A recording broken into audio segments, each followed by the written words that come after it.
Hello guys, કેમ છો બધા? સ્વાગત છે તમારું આજના નવા વ્લોગમાં. અને ફાઇનલી મામાના ઘરે જવાના નીકળી ગયા છે. કે દિવસના કહેતા હતા જવું એમ જવાતું નહોતું. 3 વાર એવું થયું, નહીં 2 વાર કે 3 વાર? દિવાળી પછી ગયા જ નથી. દિવાળી પછી ગયા જ નથી. 2 થી 3 વાર એવું થયું કે જવાનું કહેતા હતા ને પછી જવાય નહીં ને કેન્સલ થતું હતું. એટલે આજે કીધું જ નહીં કે જવું છે. અત્યારે નીકળી ગયા છે મામાના ઘરે જવા માટે. રિટર્ન ફ્રેન્ડ કહે કે ગાડીમાં મક્ખી અને સુરેન્દ્રનગરના રસ્તા બહુ મસ્ત છે. એટલે અમે અલગ નોલગ થાય છે. રીટા ઓલો રોડ મસ્ત બની ગયો. કયો? હા, ઉભો જે રહ્યો ને. હા, ભક્તિનંદન થી 86 ફૂટ નવો બની ગયો. ઘડી રાતો રાત જોરદાર. તો જો એટલે નજર લાગે એવો. પછી ઓલો 89 ફૂટ રહ્યો ને, એ આગળ બની ગયો. હવે ધીમે ધીમે બધા રોડ બનતા જશે. મહાનગરપાલિકા થયું એટલે મૂળચંદ રોડ એક બની જાય. થારું છે હવે તો. આપણે બે બાજુ એક એક થઈ જાય ને. કટકા જે રહી છાત્રાલય ની આ બાજુ મોંઘીબેન છાત્રાલય થી ત્યાં શ્રદ્ધા હોટલ સુધી નો થઈ જાય. એ તો ખરો જ તે, પણ આ બે બાજુ ગેટ થી ગેટ ની બહાર જે બે રહ્યા ને રસ્તા એ થઈ જાય. એટલે બહુ ખરાબ રસ્તા છે. જો કે ધીમે ધીમે થાય છે એટલે વાંધો નહીં. થાય પણ થોડીક વાર લાગે. મહાનગરપાલિકા થયા પછી આમ થોડો કામગીરીમાં ફેર ન પડ્યો. ઓલું લાઈટ વાળા કેવા તરત આવી ગયા ને. આપણે એ જયારે નગરપાલિકા હતો તારે એ લખાઈ હતી લાઈટ, ત્યારે આવતા જ નહોતા. અને અત્યારે મહાનગરપાલિકા થયા ને સામેથી ચેક કરવા કે એટલામાં લાઈટ બંધ છે. 2 વર્ષ થયા. 2 વર્ષ તો અમે લાઈટ વગર દિવાળી કરી. કાંચી કે મસ્ત બની ગયો, નવો થઈ ગયો. જો જોરદાર, દેખો મસ્ત રસ્તા થઈ ગયા છે. કપડા લઈને આવ્યો હતા, બંધ હતું, અત્યારે ખુલ્લું. બે દિવાળી આપણે અંધારામાં ગઈ. કા લાઈટ જ નહીં રોડ ઉપર. અને અહીંયા 2-3 વાર તો લખાઈ આવે તે તોય નહોતા નાખવા આવતા. અને અત્યારે સામેથી આવ્યા મહાનગરપાલિકાથી, એટલે કે લાઈટ બંધ હતી. પછી મેં ફોન કર્યો ને એ તો પણ તમે ઓનલાઈન અરજી કરી એટલે નહોતા આવ્યા? ના, એ સર્વે માં નીકળે. ઓનલાઈન મેં પહેલી વાર અરજી કરી ને, એ લોકો નાખી ગયા. બરાબર. પછી મેં કીધું આનું શું કરશો? એ કે હવે એ પછી રાખો ને, કે અઠવાડિયા પછી. અઠવાડિયા પછી આયા નહીં. એટલે લગભગ 15 દિવસ મહિના જેવું થયું ને, એટલે મેં પાછી અરજી કરી ઓલામાં ઓનલાઈન. એમાં ઓલું લોકેશન જ નહોતું દેખાડતા અહીંયા. એટલે મેં બંધ કરી નાખ્યું. પછી બીજે દી આયા એમને સર્વે કરવા કે આટલામાં ક્યાંય બંધ છે લાઈટ. મેં કીધું આ જ છે કીધું. પછી ત્યાં આમાં કમ્પ્લેન લખાવો, ભાઈ નંબર આવ્યો. મેં કમ્પ્લેન લખાવી. બીજે દી આવી ગયા બિચારા. 3 લાઈટ નાખી. બિચારા 2 વર્ષ સુધી આપણને રાહ જોવરાવી. એ કઈ નહીં. અને અત્યારે બિચારા આવી ગયા. એટલે પણ એમ કે એમ સારું કહેવાય કે બિચારા આવી ગયા. જો ઉત્તરાયણ છે એટલે પતંગ કર્યો પાછું. એટલામાં કે અહીંયા કર્યું છે. ગયા વખતે નતો અહીંયા દઈ છે. ઘણા આ રોડ ઉપર છે ને. હા, એ બેઠા ખંભાતી પતંગ. ધ્યાન નહીં. આમ ધ્યાન વયું જાય કા ઓન મારવી એટલે. કાં જગા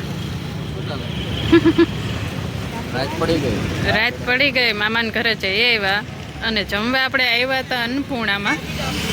પાણીપુરી ખાવા નથી પણ બંધ થઈ ગયું બોર્ડ માર્યું એટલે અમે અહીંયા આવી ગયા.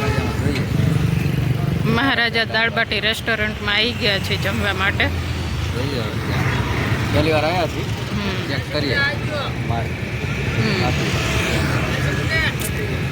હાલો તો જોઈ લઈએ. તો જો મહારાજા દાળબાટી રેસ્ટોરન્ટમાં આવી ગયા છે.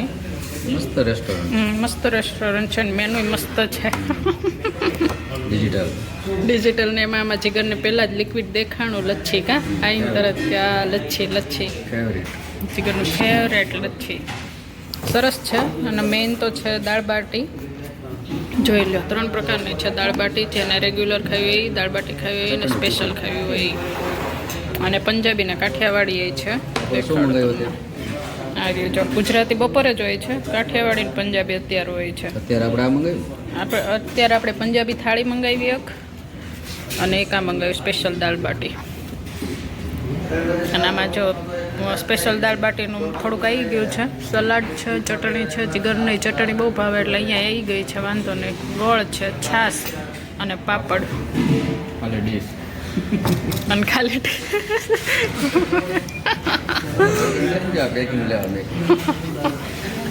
પંજાબી ડીશ હમણાં આવશે જીગર. જુઓ તરફ દાલ બાટીનું જે બાટી આવી ગઈ છે અને રીટા અહીંયા ચોળે. શું રીટા શું ચાલે છે? પંજાબી બાકી મેં કીધું ચોળું પણ રીટા કે તમે કે મોટું મોટું ચોળો, હું સારું ઝીણું ચોળું, એટલે એની દાળ આવી ગઈ. દાળ તડકા છે. અને મમ્મી માટે એક મેકું છે પણ હવે મમ્મી વિચારે છે કે ખાવું કે ન ખાવું. નથી ખાવું એમને કે મને નહીં બહુ ભાવે, તમારામાંથી કે શેર કરી દેશે એવું લાગે ને. જોઈએ હવે. બોલો શું કહો બીજું? પંજાબી ડીશ એક આવે જમવાનું ચાલુ કરવાનું. વચ્ચે શું ઘરે લઈ જવી પડશે.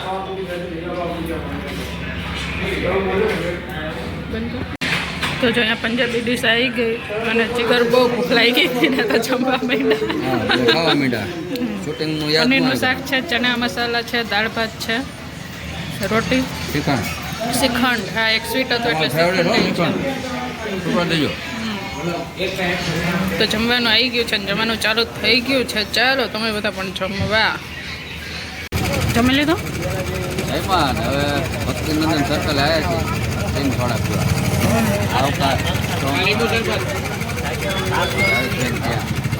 જોરદાર થોડા બનાવો, ક્યારેક મુલાકાત લેજો ભક્તિનંદન સર્કલ અને એક ઉપાસના સર્કલ, બે જગ્યાએ. મેં કીધું મારું આવી ગયું એટલું જલ્દી.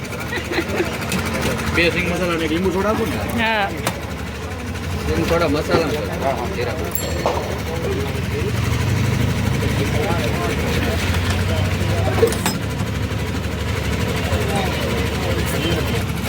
ફૂટવાડ દેજો.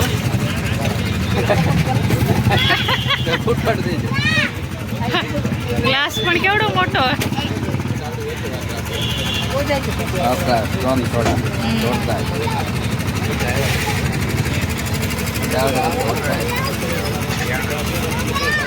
તારો રાખો હે કેવડો મોટો ગ્લાસ જોવા જેવો હતો. આવે ને મમ્મી કે જાજે પડતા આ બાજુ ચેસ તો કરો. કે આમ હું આમ છે કેમ કે